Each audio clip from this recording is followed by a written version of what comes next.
करके यहाँ पर नारद जी गए और नारद जी के मन में आया कि मैं हर मनुष्य के घर में झगड़ा लड़ाई लगा देता हूँ, परंतु मैंने भगवान शंकर का घर ऐसा देखा कि वहाँ आज तक प्रयोग करके नहीं देखा। मैं लड़ाई लगा करके देखता हूँ कि इनके घर में पति पत्नी में झगड़ा कैसा होता है। देखो वैसे पति पत्नी में झगड़ा नहीं होना चाहिए, पर झगड़ा अगर बनने को आता तो छोटी सी बात बन जाता है ना। वैसे झगड़ा नहीं होना चाहिए, झगड़ा करना चाहिए कोई ठिकाना नहीं। एक पति पत्नी लड़ रहे थे, पति ने एक मुक्का मारा पत्नी को तो पत्नी ने भी दो मुक्का मारा।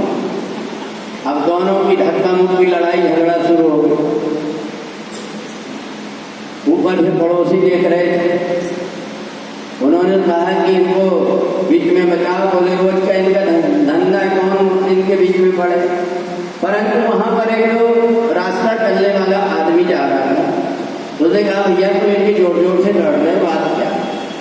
बोले देखो ये 4 दिन की आई है और मेरे को ऊपर कानून चला रही है। तो पत्नी ने भी कही कोई मैं भग करके तो आई नहीं, शादी करके आई हूँ, मैं कोई तुम्हारी नौकरानी तो नहीं हूँ। तो उस राहगीर ने कहा बहन जी एक बात तो बताओ, झगड़ा किस बात का।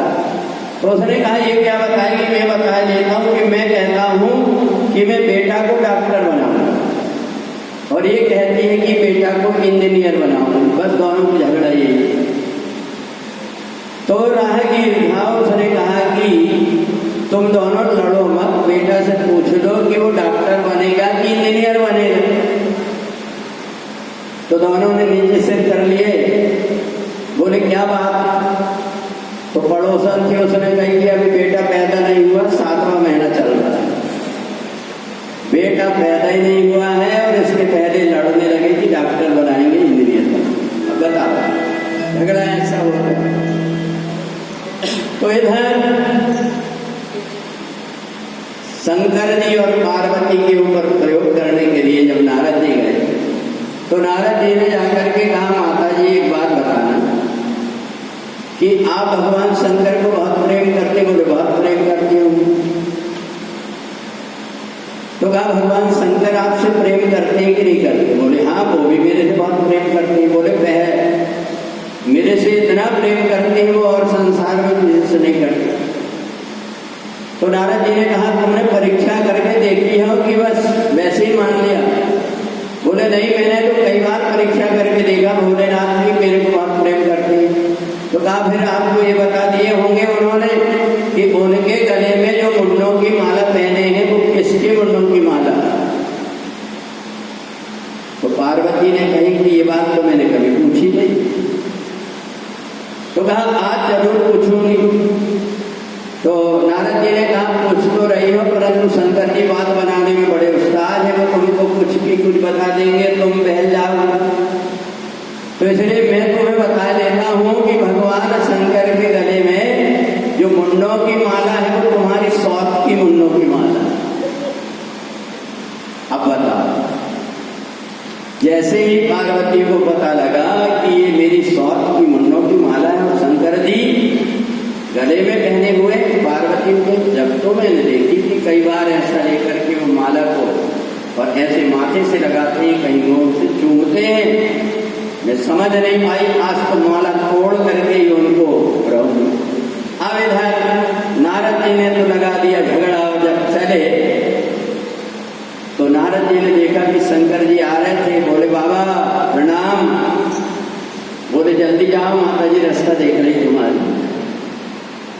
तो शंकर जी समझ गए कि जरूर कोई ना कोई बात है जो नारद जी को हंसी आ रही है। जैसे ही घर में पहुंचे तो पार्वती जी तो पहले आग बबूला थी, दौड़ करके मुंडों की माला को तोड़ने लगे। भगवान शंकर ने कहा देवी आज तुम्हें क्या हो गया है, रोज तो तुम मेरा बड़ा स्वागत करती थी और आज ये लड़ाई झगड़ा तुम्हारे मन में कहां से आई। कोई बात मत करना मेरे से, अभी तक के मेरे को पता नहीं था, पहले माला तोड़ करके इसको नदी में फेंक करके आऊंगी जब बात करूँ।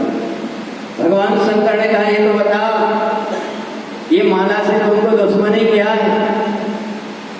बोले जब मेरे को पता नहीं था तब तो मैं भी इनको अच्छी पोसती थी कि तुम्हारी माला है करके मेरे को क्या पता कि ये मेरी सौत की मुंडों की माला है। भगवान शंकर ने कहा देवी तुम्हें कैसे पता कि ये सौत की मुंडों की माला है? बोले आप झूठ मत बोलना मेरे को। भगवान शंकर ने कहा देवी मैंने कभी झूठ नहीं बोला और आज भी झूठ नहीं बोल रहा हूँ। ये तुम्हारे सौतों की मुंडों की माला नहीं है, ये तो तुम्हारे ही मुंडों की माला है। जितनी ये मुंडी है इतनी बार तुम्हारा जन्म हो गया। अभी पिछले जन्म में प्रथम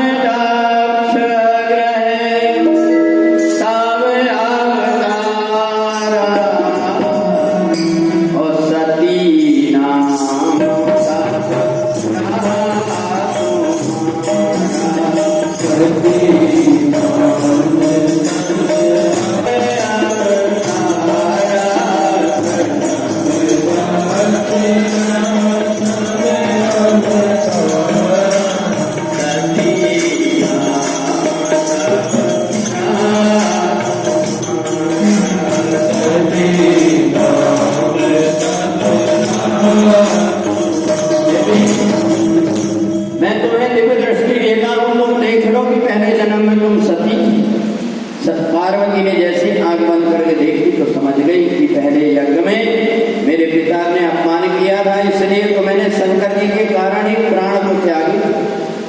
पर भगवान शंकर मेरी मरी हुई लाश को लेकर के और घूमते थे, मरी हुई लाश को लेकर के घूम रहे थे और मैं ऐसे दयालु भगवान भोलेनाथ को और मैं क्रोधित हो रही हूँ तो आपको चरणों में गिर गई।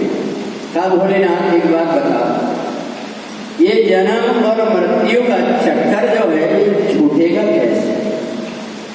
भगवान शंकर ने कहा अब तुम्हें काम की बात पूछी देवी, मैं तो अमर हो गया हूँ राम नाम जप करके, इसलिए तुमको भी मैं एक ऐसा ज्ञान दिए देता हूँ कि तुम भी अमर हो जाओगी, फिर कभी तुमको मरना नहीं पड़ेगा। कहा एक काम करो, तुम भगवान के स्वरूप को अपने हृदय में धारण कर लो। पार्वती ने कही भोलेनाथ मैं भगवान के स्वरूप को हृदय में धारण तो करना चाहती, पर संसार अंदर चले जाता है, भगवान को अंदर नहीं जाने देता। कहा चलो मैं ऐसे दिव्य स्थान पर लेकर के चलता हूँ जहाँ मैं तपस्या करने बैठता हूँ, वहाँ बैठ करके तुमको कथा सुनाऊंगा। कथा सुनने से तुम्हारी सारी मन की चंचलता समाप्त हो जाएगी। भगवान शंकर वट वृक्ष के नीचे बैठ गए और वहाँ पार्वती जी को कथा सुनाने लगे। कहे देवी जब मैं कथा सुनाता हूँ तो मेरी आंख बंद हो जाती है, इसलिए तुम कथा में ओम ओम बोलते रहना। इससे दो फायदा होंगे, एक तो मेरे को पता लगेगा कि तुम्हारा मन लगा हुआ कथा में, और दूसरी बात तुमको नींद नहीं आएगी। अगर ओम ओम तुम बोलते गई तो नींद नहीं आएगी तुमको और कथा में तुम्हारा मन लगा। अब तो पार्वती जी ओम ओम बोलते रही, भगवान कथा कहते रहे, पर बीच में पार्वती को नींद आ गई। और जैसे नींद आई तो उस समय पर भगवान शंकर को कथा कहते सुनकर के जितने पक्षी थे वहां से उड़ गए। केवल एक अंडा बचा हुआ था और उसी समय जब अंडा फूटा तो उससे एक छोटा सा बालक जैसे ही पैदा हुआ तो पार्वती जी ने जब ओम ओम बोलना शुरू बंद कर दिया तो उस समय वो पक्षी ही ओम ओम ओम बोले। भगवान शंकर को जब कथा के बाद में ये पता लगा कि पार्वती जी तो बीच में सो गई थी, फिर ये ओम ओम ओम बोल रहा था, ऊपर की तरफ जैसे देखा तो वो पक्षी घबरा गया। भगवान शंकर के क्रोध को जानता था कि भगवान शंकर की कहीं तीसरी नेत्र न खुल जाए, इसलिए वो पक्षी उड़ने लगा।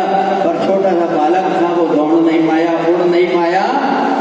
वेद व्यास जी की पत्नी बिट्टा देवी के पेट में जाकर के प्रवेश कर गया और वही 12 वर्ष के बाद में जन्म लिया। उसका नाम पड़ा सुखदेव। तो मैंने आपको बता दिया कि पारीक्षित कौन है।